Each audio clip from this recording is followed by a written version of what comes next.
Why are we so quick to wave away the potential of intelligence in other beings? I wonder if it's just ego. Yeah, there is a humans are the pinnacle of evolution thought that's out there, that we think we're just the best thing since sliced bread, and we're not. We're just another species on this planet. Perhaps I could use this as an excuse to go to those far-off planets with little polka-dotted people if necessary, and be able to talk about love, war, nature, God, sex, all those things that go to make up the excitement of the human condition. I'm Captain James Kirk. Captain Kirk. Kirk of the Starship Enterprise. And the ineluctable Mr. Spock. Mr. Spock, my first officer. Captain Dr. Spock of... I can't imagine. Kirk of the Starship Enterprise. Did I ever tell you about the time I saved Captain Kirk's life? Kirk of the Starship Enterprise. What a blessing to be able to live one's life over again. If the life you've led has left you unfulfilled. One of our planets is missing. And welcome to Humanist Trek. It's a Star Trek podcast about the humanism in Star Trek. I'm Sarah Ray. And I'm Allie Ashmead. And one of our planets is missing. How do you lose a planet? Before we get into that, though, our hike with the American Foundation for Suicide Prevention, this is the Denver Hike for Hope, is happening this coming weekend as you're hearing this, as this episode drops. And there's still time if you want to join our team or make a donation. You can go to humanisttrek.com/hike and be a part of this. Allie, I cheated on you yesterday. I went hiking without you.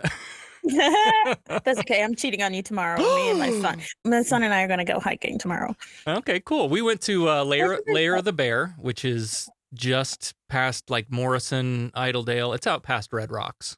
Okay. Interesting. Cool. Yeah, so we went and had lunch at the Red Rock Grill there in like downtown Morrison. And then we went up to Lair of the Bear. This is one of those places that... Lair of the Bear. No. Lair O the Bear. Oh, my bad. Lair O the Bear. It's one of these places that's like always fucking busy because it's one of those places it's a good place to take people from out of town because the elevation isn't too much. And there's not a lot of gain. It's a nice flat hike. Mm-hmm. There are a lot of fucking bikes, though, that like bicycles? Yeah. On the trail? Like mountain bikers, yeah. Rawr. Yeah, I don't like that much. But anyway, it follows along Bear Creek, which is just absolutely beautiful. Any time of the year we've been, it's just been gorgeous. Where are you guys going? Well, Michael thought, let's go to Manitou Springs. And we started looking at that. And you have to make a reservation. To do the incline? Yes. Yeah. So we need to train for that, don't we? I know. I'm almost glad. I was like, look, I'll do it, but I might die. I just told him. Yeah. And so we started looking, and it turns out you have to make a reservation. They're all booked up. You need to do it a week or so in advance, probably more as summer goes on, because it's very popular. So that's out because they're all booked up for tomorrow. So I think we're going to go to Evergreen. Okay. I love Evergreen. Out there. But I just love that there's so many places to hike that you always have options. So I wonder if Evergreen is still muddy. I've been looking at the All Trails, because we're All Trails people. I've been looking at like people do their reports after they hike, because there's one that I'm dying to go on again. If it's muddy, it's okay. I've got my boots. It's fine. We should probably tell outsiders this Manitou incline that we're talking about is an old, like it's on where old tracks used to be that had an incline car that pulled you up the side of this mountain. Yeah, so these pieces of wood are like these big, thick railroad ties, but they go like fucking straight up into the sky. It's 2,000 vertical feet in less than a mile. And sections as steep as 68% grade. Holy shit. That will kill me. I know that will kill me. Yeah. And so we need to like train for it. Yeah. They have stair machines at the gym. Yeah, and I'm thinking I might have to go to the gym just to get my cardiovascular lung thing working together a little bit better before I try that. Yeah, it's definitely not something that I think you want to do like first thing of a summer, because you've been like we've been sitting around fucking lazy all winter, and we got to build up to it, you know? Well, anyway, there's still time to join us on this hike coming up. Go to humanisttrek.com/hike and come hang out with us. It'll be a good time. Yeah. Hey, Allie. Yes? One of our planets is missing. Is it? Oh, my gosh. What do we do? Oh, my God. Well, it's Star Trek The Animated Series, Season 1, Episode 3. One of our planets is missing. We're going to say that a lot. This is so stupid. I know. Sir, contact with an object. It's moving toward us. No visual contact yet. Deflectors, full intensity. Mr. Sulu. Yes, Captain. Anything on your scanners? It's coming at light speed. Collision course. Visual contact. Anything, over? All wavelengths dominated by ionization effects, sir. All engines full stop. This week's mission takes us to the Pallas 14 system, which is where the most remote inhabited planet in the Federation is. I think we've heard that flex before, haven't we? About a different planet? Like, oh, this is the furthest planet in our galaxy. Oh, maybe it was the furthest planet in our galaxy or something. I don't know. Anyway, this place is called Mantilles, and we're out here investigating a huge cosmic cloud-like nothing we've ever seen before. As they get closer to the system, this cloud engulfs this planet called Alondra, and I guess the planet just winks out and completely disappears from sensors. But Lieutenant Uhura thinks, well, maybe it's just being blocked by the clouds and their sensors are being blocked. But sure enough, Spock says that he sees debris and it's being broken up into small pieces. This cloud is 800,000 kilometers across and half that in depth, so it's fucking huge. And Eric says that's twice the diameters of Saturn, Jupiter, and Neptune combined. That's some weird knowledge to be able to pull out of your ass like that. That's huge. Yeah. So let's talk about Eric's, voiced by Jimmy Doohan, of Jimmy course. Doohan. He is this four-legged, four-armed. Is it 4 or 3? I don't remember. His face reminds me of that one character on Star Wars, General. He flew a fighter. He said, he had a famous line that everyone's in Star Wars. Oh, I'm blanking. It's a trot. Yeah, that's the one. That guy. Yeah. Oh God. Now I won't be able to remember his name. Sorry, nerds. Eric's is an Idosian, which is a race that we haven't seen before. Akbar. Admiral Akbar. Admiral Akbar. Yeah, that's right. So he's a Dosian? Mm-hmm. Is this the first time did he speak in any of the other previous episodes? I can't remember. I feel like we should have talked about him before now. I know he was there. But he didn't speak. Yeah. Yeah. And where the fuck is Chekhov? He's not even in the is he in the animated series at all? Oh no, he wasn't. Yeah. I think wasn't that a he question? was cut for budget. So it might have been. Yeah, so I did read that there were only like 3 actors who were not main cast actors who came back to play a role that they played on the original series. And the rest of the voices, as we have joked many times, are all Jimmy Doohan, Majel Barrett, and Nichelle Nichols. Yeah. And so they did that specifically to save money. Mm-hmm. So they wouldn't have to pay all those actors. Spock's readings indicate a strange combination of matter and energy, which, by the way, that's all any of us are, matter and energy. I digress. So Kirk and Spock make the assumption that this cloud eats planets. So this is like a doomsday machine again? Is that what we're doing? Yes. And do you know why? No, why? I don't know why. I can't remember his name. The guy that wrote this script was a former director on TOS. Okay. His name escapes me. And he was approached to write the script for this, and one of his favorite episodes was the Doomsday Machine. So that's why he kind of modeled this episode off of that. I'll be damned. Oh, Mark Daniels.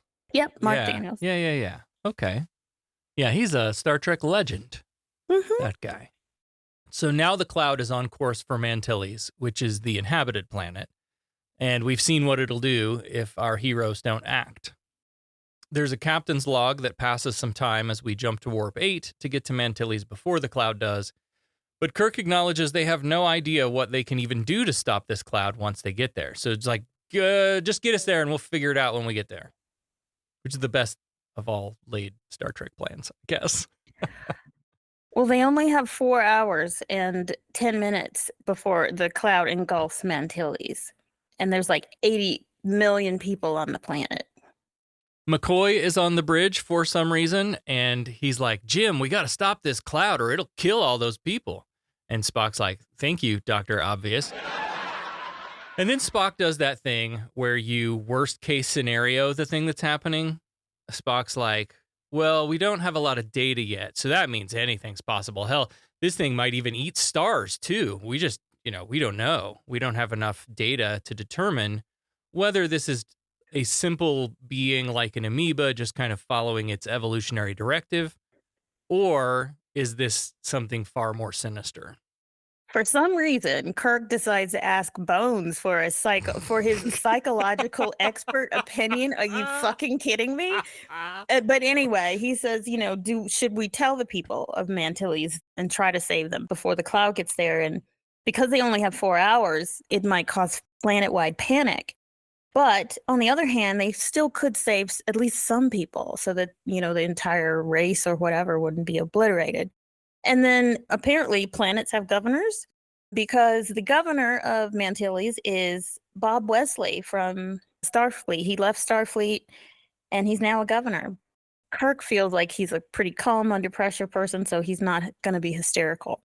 Do you remember who Bob Wesley is? No. Really? No. Who's Bob Wesley? He's Commodore Wesley of the Lexington. He was on that M5 episode when they were doing those. Yeah, he was doing when they were running those war games and they were testing the M5. Holy shit. That is who. I had no idea. Yeah. He quit his job and became a governor of a planet. Hey, we just out here colonizing, that's kind of what we do. Right? Exactly. Guess who voices Bob Wesley in this episode? It's not the original actor from the original episode. Of course not. It's Jimmy Doohan. Jimmy Doohan. I feel like my notes are just paragraph of exposition. Jimmy Doohan did this voice. Another paragraph of exposition. Here's a little story. Oh, here's another character that Jimmy voices.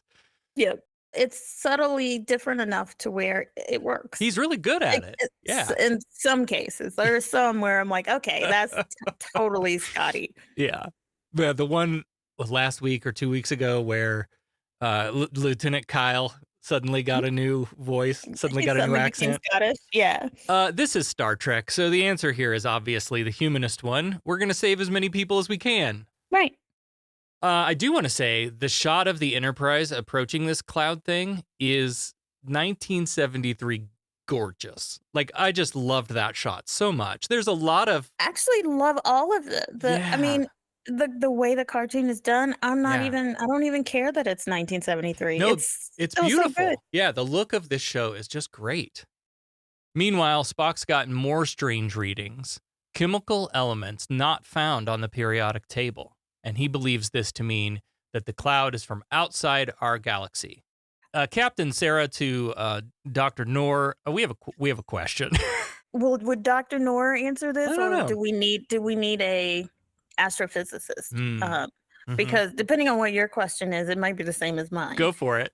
Because it's a different galaxy, can we expect for elements to be different? Yeah. Or do our rules and science hold true? Right. Isn't there a universal constant that would be true in every galaxy?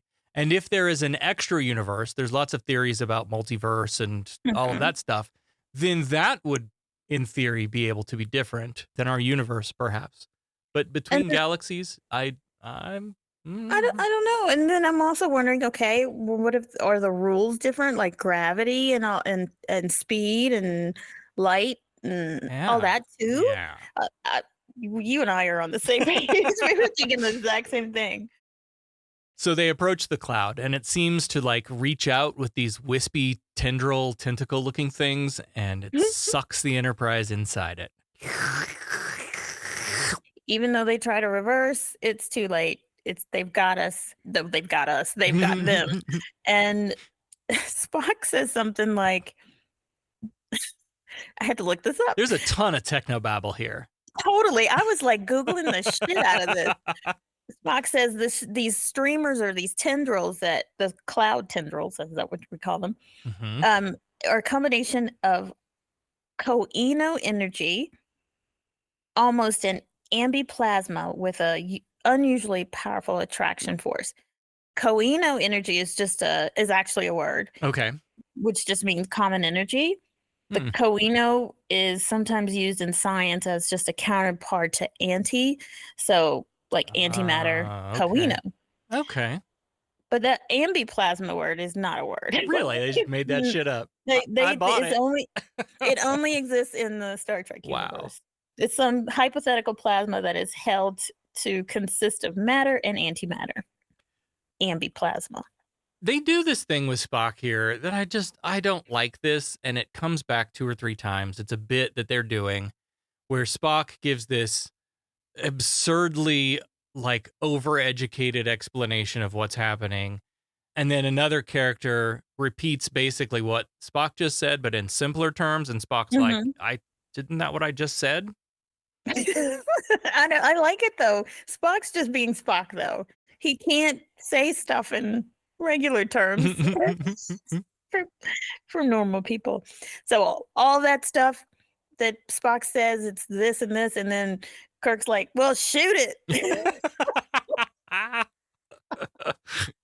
So they do, but it just absorbs the energy. And speaking of absorbing energy, now there's some objects approaching the Enterprise now, which looked to me like if the direction was in the animation style of 1970s, draw crumpled up little balls of paper like spit wads. Draw some spit wads.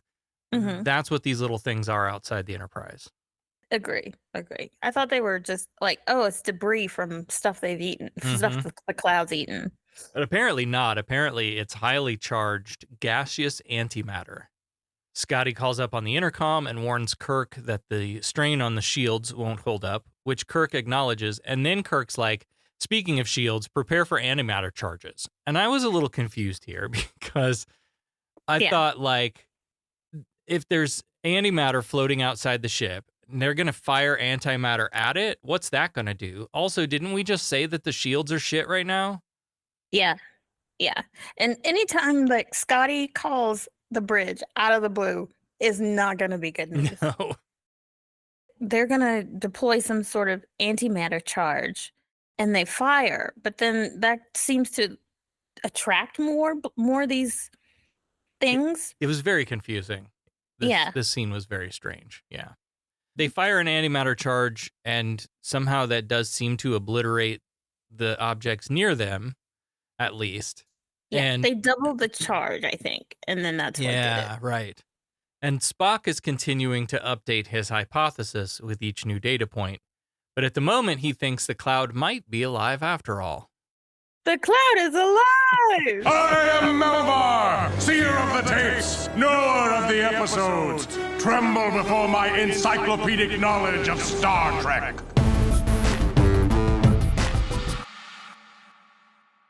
After the break, Spock and McCoy find themselves in unusual agreement with each other.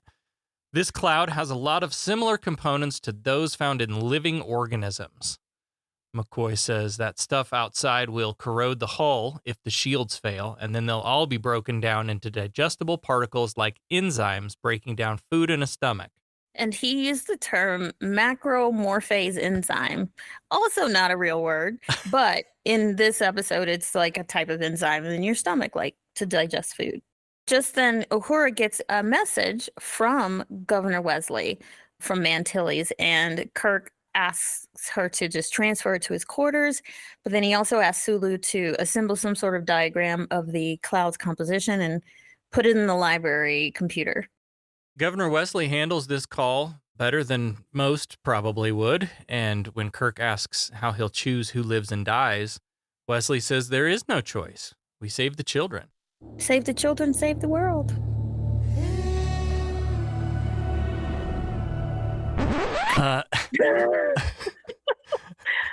I'm almost a little surprised that they didn't use the so-called chivalrous women and children first sort of thing, right? We're abandoning the ship as it's hit an iceberg, and women and children get into the evacuation boats first. That's kind of I kind of would have expected them to go there, but to just choose the children, I think, was an interesting way to approach it. Back on the bridge, they're counting down 3 hours and 20 minutes, and they know millions of people are going to die, but they've got to do everything that they can. So Spock is, of course, theorizing, if it's eating something or if it's consuming something, it's going to need food to sustain itself.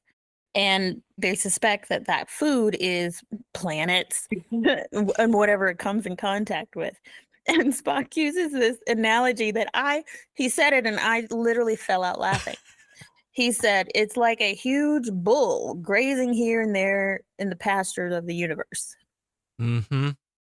And then those little blobs that are coming at them, McCoy thinks that they function sort of like teeth, where their job is to break up larger chunks of matter for digestion. And you remember that movie, Honey, I Shrunk no, it was not Honey, I Shrunk the Kids, but it's like, I don't know what movie it was, where the people are small and they're in someone's body going through the digestive system in these little ships. I think they've done that a lot in a lot of different things, but yes, that sounds extremely familiar. What the hell was that? Yeah, that's the first thing. I know I know like Magic School Bus did it. Yeah. But no, was it Honey, I Shrunk the Kids? Did they go into someone's body? Yeah, maybe they did. I do remember someone in a school bus doing that. Fantastic Voyage, Inner Space. Fantastic Voyage. That sounds familiar. Yeah, it might have been Fantastic Voyage then. In Inner Space, a man is shrunk in a submarine. Mm-hmm. I don't know. So they put up a drawing of this cloud on the main viewer, and it looked to me like 2 hemispheres of a human brain or lungs or something. Like it looked very... Oh, you know what? I didn't even think of that. You're right. You know what I was thinking? I was thinking food. It looks like when you cut a cauliflower in half. Uh-huh. That's what, it literally looks like. But a cauliflower does resemble the human brain in a way. With the Enterprise's location plotted on the cloud drawing, Kirk notes that the opening they came through is closed, but there's another opening on the other side of the cloud, so they're going to attempt to drive the Enterprise out the cloud's anus. Yep, it's the anus. The cloud has an anus. So this begs the question, what could a cloud eat that would, like corn? And I won't get too graphic, but that's all I need to say. What could a cloud eat that's in a corn, out of corn? Right? There were some researchers, some crazy fucking researchers, that did a study about something about whether or not the body breaks down the Lego plastic in your body, and they ate a Lego head and then combed through their poop for weeks or whatever to get the Lego head back, and it in a Lego head, out a Lego head. So what would a cloud eat that wouldn't be able to break down? Some sort of metal? Some sort of mineral, maybe? See, this is where I got confused earlier when they were talking about shooting an antimatter charge, because antimatter and antimatter don't create the explosion. It's matter and antimatter coming together that create the explosion. So the cloud uses antimatter to break up matter to break it down so that it can consume it. So would, if you fed it like a Lego head shaped thing of antimatter, would the antimatter not, would it just pass through? These are the questions I have. Is antimatter this cloud's corn? Right? Yes. All right. Wow. Well, for the 3 of you that stuck around through all of that, let's continue. So we're keeping with this body analogy, and Bones thinks that they've entered the equivalent of the small intestine because there's things on the wall that seem to be like villi, which are, we've talked about this before on the show, which is strange, which are the small hair-like structures that line the small intestine to help absorb nutrients. But these aren't just any villi, they're antimatter. And again, that means if the ship were to touch them, they'll explode. So they have to keep the deflectors up at all times. Speaking of deflectors, Scotty's on the phone again. Oh, no. They can't take much more.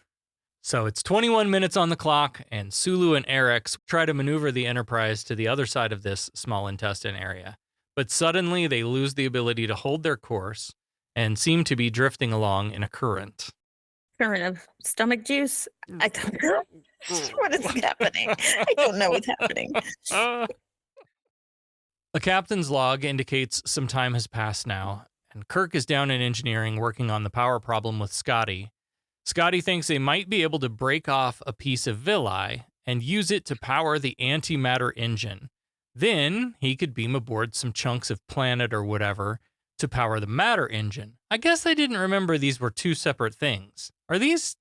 I thought you put the dilithium crystals in and there's an engine, not two different engines. And then later they go to the antimatter nacelle. Is one matter and one antimatter? That's not how that works. None of this counts because it's all incorrect.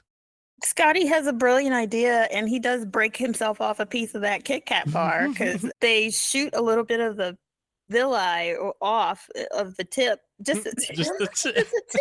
So they circumcise the villi. And they put it in a force field and brought it into the ship, and then they put that into the antimatter chamber to replace what they've already lost. And that works. There's a great moment here where we see Kirk and Scotty. So they put that box in the chamber and then they just haul ass back down through the nacelle. And we see them in silhouette, like running top speed across the frame. And it is just the way they animated the run is funny. Like it's just, it's an awkward animation to do, but they're also in silhouette, which is great. And we see that a couple more times. It's a fun effect.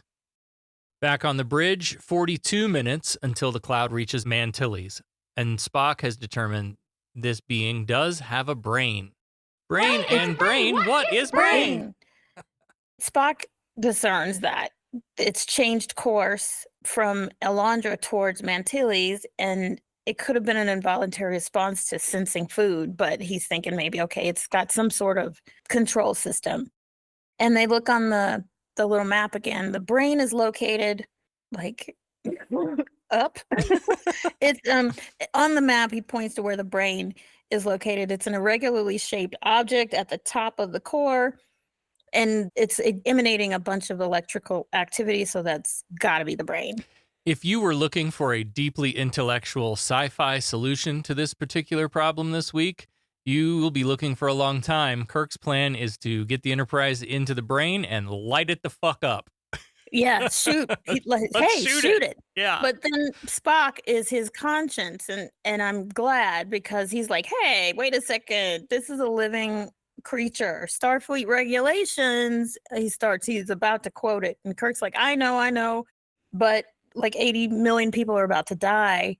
Yeah, Kirk makes the needs of the many argument here this week, and I don't know that that's a satisfying explanation of his decision, but that's the decision. Spock and Uhura are charting the cloud to determine targets for photon torpedoes, and it seems that at least Kirk is struggling a little bit with this moral dilemma. He asks McCoy if he's doing the right thing and says, "Man rose above primitiveness by vowing, I will not kill today." McCoy's not the conscience he wants to hear right now, because like McCoy's like, well, you can't let this thing destroy 80 million lives. Yeah, it's the needs of the many. But then Spock is like, well, this is another moment where they did this Spock's explaining bullshit, where Spock's got bad news. Even with all their phasers and photon torpedoes, it won't be enough to destroy the brain. So he suggests instead that they turn the whole ship into energy, directed at the brain's cortex. And McCoy's like, that sounds like you're suggesting we blow up the damn ship. No! And Spock says, again, I believe I just said that. And McCoy's like, No! So this is the plan. This is what we're going to do. Yeah. I mean, that's what they signed up for. They know. I guess. And so in engineering, he's telling Scott to get the self-destruct mechanism ready. Back on the bridge, Uhura receives a message from Governor Wesley, updating them on how the evacuation's going, and it's going as best as it can. There was some hysteria in the beginning, but everybody's agreed to let the kids go first. But it's only 5,000 children out of 82 million people. So is that all the children they have, or all the children they're able to save? I think it's all the children they're able to save. I mean, I'm surely not. It's got to be. Yeah. But that's all they're going to be able to save. And how do you choose gotta have which kids? That's another whole ethical question that we don't answer. But also, you've got to have some adults around, unless they're trained in, now we're functioning starships and stuff. No. We're going to put all these kids in foster care. It's fine. Yeah, I mean, but that's where they are. Yeah.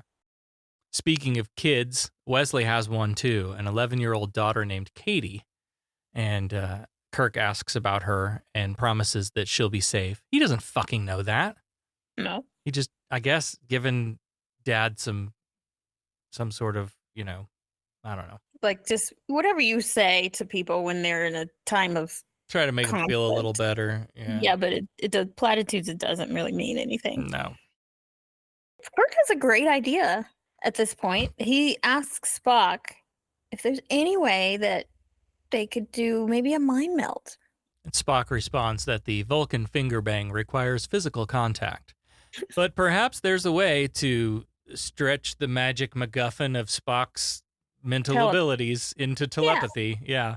We've done that before too, I guess. So maybe he can hook his sensors in to convert the cloud's electrical impulses into thoughts or something. And Uhura's like, oh, sick. I'm going to put this on speakerphone. That's exactly what she does. Let's do, we all want to hear what you guys talk about. I'll put them on speakerphone. And at this point, they've got 26 minutes before it hits Antilles. Captain's log, 7 minutes on the clock, and Spock is ready to attempt communicating. This happens rather quickly. So it took them 19 minutes, I guess, because it went from... Yeah. We hear the mental conversation between Spock and the cloud as interpreted through the universal translator, which, of course, is Majel's voice. Right.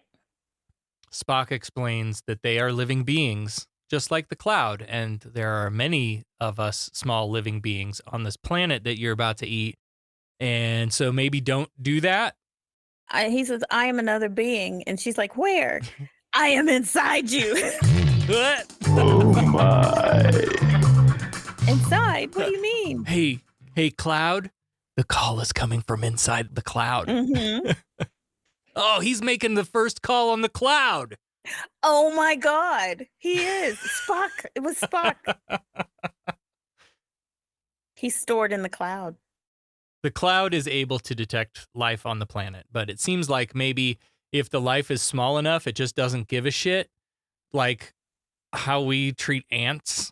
Yeah, for exactly. example. Yeah. Ooh, good one. Yeah. Yeah, they're small. They don't. Who cares? Meanwhile, they are like a integral part of the ecosystem, and so Spock's gonna stick his probe in her and share their thoughts fully now. So they decided in an effort to further connect, he's like, I'm gonna come into your thoughts, and at the same time you're gonna come into mine. Hang on. What? The cloud's thoughts come into Spock's what? Mine? Into what? What's another word for mind? Brain. Brain. What is brain?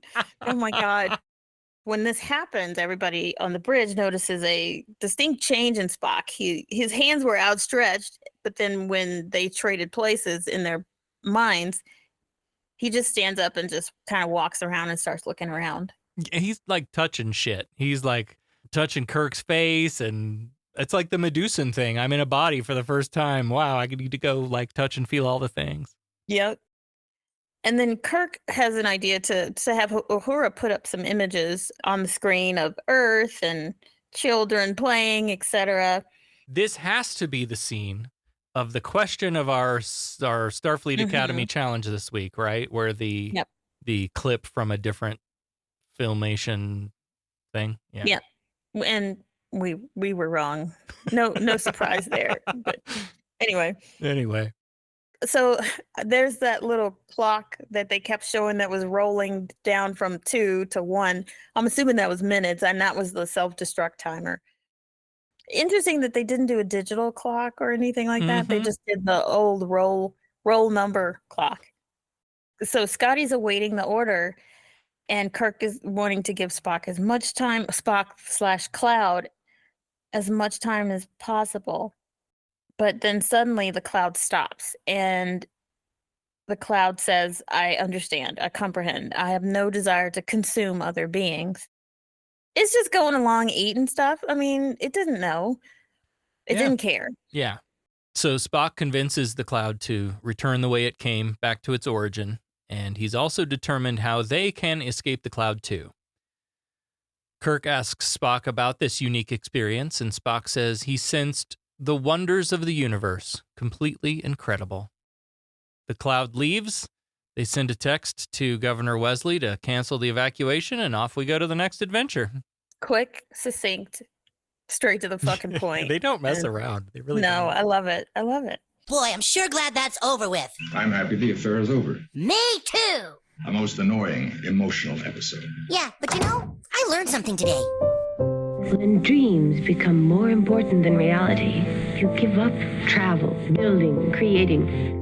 One jealous god, if all this makes a god. By sparing your helpless enemy, who surely would have destroyed you, you demonstrated the advanced trait of mercy.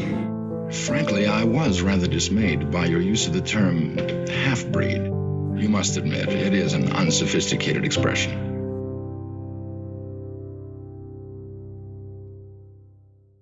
I think that this episode is basically what Star Trek is all about, or what we think it's all about. However, they failed to do any of this in the very first episode where they stranded that Cloud. Melllvar! They left it pleading, help me. I'm like, wait, where's the empathy there? But this one, I'm always saying, okay, try to communicate with it.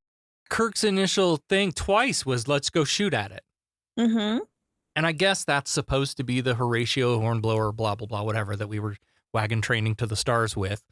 But what we think of now as the Star Trek values, like what we know Gene was about and maybe couldn't do in his shows as much as he wanted to do. Yeah. Why are we so quick to wave away the potential of intelligence in other beings? I wonder if it's just ego. Yeah. There is a humans are the pinnacle of evolution thought that's out there, that we think we're just the best thing since sliced bread, and we're not. We're just another species on this planet, and there are so many that we don't know a lot about. Like we've learned a lot, but there's still a lot we haven't learned. Yeah, I think I still think as long as we have been on this planet, I think it's still early in our evolution. Oh yeah. So it's really hard for humans to think outside of our little bubble. Shows like this helps people think outside of their bubble and say, okay, it's not just you on this planet. It's not even just you in this Milky Way galaxy. It could be, there's so much out there that we don't know, and we just have to we have to drop all of those preconceived notions that we're the shit, because there's somebody else out there bigger and badder than we are. How do we treat non-humanoid life? Like again, like the ants, right? Think about animal life on Earth. We just assume that we're the top dog, and we're perfectly fine to just squish and spray and do away with everything else. Like it's a superiority complex that we have. Oh man, 100%. Yeah. We kill for sport. or we kill en masse to eat because it tastes good. Yeah. And at the same time, we're killing the planet, not thinking of the future, future, like we're overfishing the oceans and the waters. It's just insane to me. Yeah. This episode also reminded me of that episode of Star Trek, the original series, where we shrunk down and went inside a cell and had to destroy the nucleus. Remember that one? The space amoeba. Yeah. I like these. I like thinking about encountering a different sort of life form that is way more powerful, but not evil. Why do we always assume that everything, just because they're bigger than us and they're doing what they do, like the Cloud was doing, like Spock said, it's a bull in a pasture. Yeah. Eating grass. If we could figure out a way to compromise, we don't have to hurt each other. If we can figure out how to coexist. I had a leader when I worked at the water parks at Disney who taught me assume good intent. And I have carried that with me ever since. And it's things like this that make me think about that, right? We just roll up and it's killing planets. Shoot it. Yeah. Okay. Everybody pause for just a minute. And maybe that's the difference. Maybe this episode was the way it was because we're on the clock. Right. And we've got to save this planet. We have 4 minutes left. So that is a motivator to the decision making, where if we had more time, maybe the first approach is we have plenty of time before this thing kills again. Let's take our time to study it and try to contact it and all of that. Maybe that was the thing that made it different. Yeah. Yeah. Let's get right to business. Fine, I'm authorized to pay an equitable price. Federation has invested a great deal of money in our training. They're about due for a small return. Listen, we pay off percentages. We're entitled to a little service for our money, huh? Is this the way your citizens do business? Their right of petition?